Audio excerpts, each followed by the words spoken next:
look at things on your own, you can think about what we talked about today and kind of draw some of your own conclusions about the exhibition. I think that's probably the best way to do it, given that Rashid's career is so broad.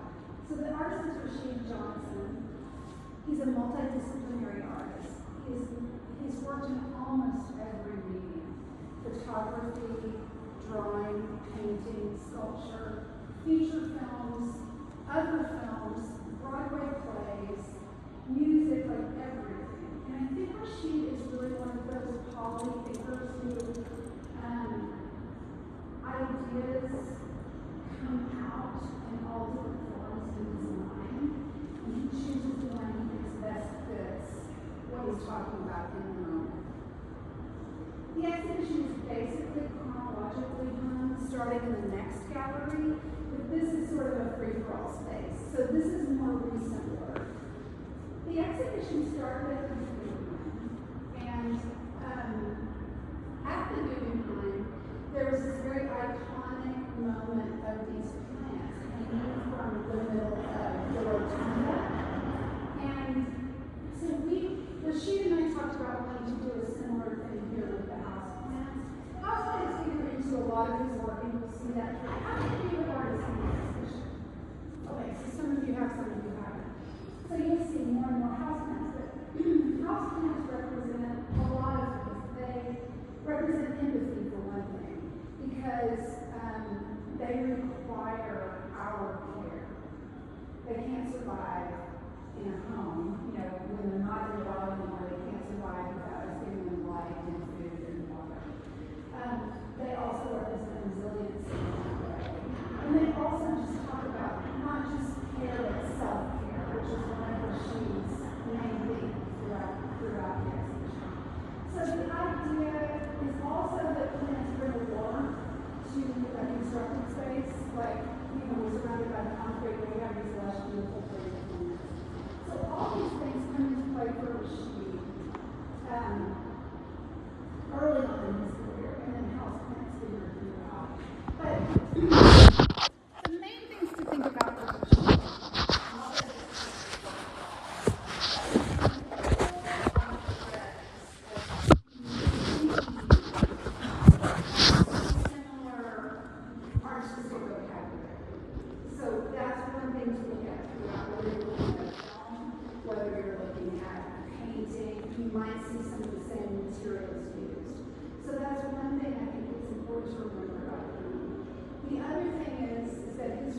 is deeply personal to him, but it's also, many of these themes are about being human, and just like sort of the beauty and fraughtness of being human.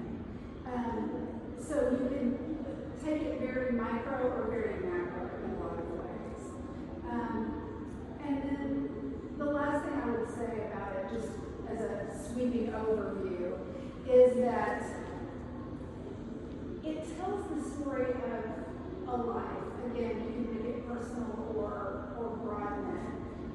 But it's, you see the artist being like your age and younger, working on things, or like working out life, to then like being a father, to then like being a man in search of spirituality, being a man whose ambition is to show empathy and love, these kinds of things. So like the interest changes over the course of the exhibition, but the language, the artistic language, even though it's in different mediums, pretty much stays the same. And you'll start to recognize that as we go through. We're not gonna talk about that meaning because there are more of those in the back of the exhibition, so we're just gonna come in and just kind of talk about physical.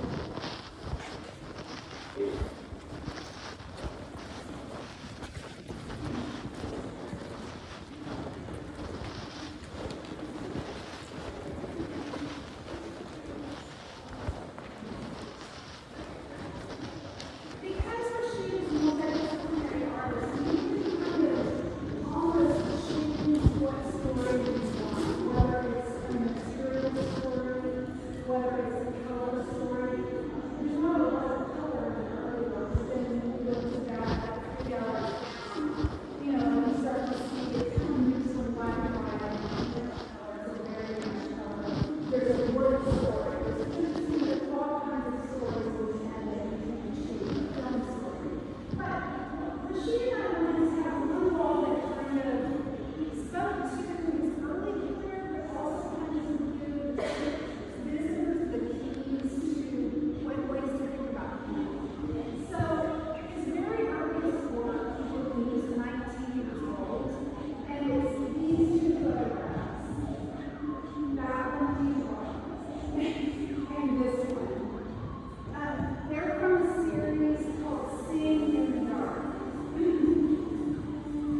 a generation where, for the first time, all mediums were fair game. So like being a multidisciplinary artist made sense for him. And at the time, painting was out of style at the time, right? So he's like, he wants to be in the room with the kids who are having these really conceptual ideas and talking about like what the next thing is. So he's distancing himself from painting.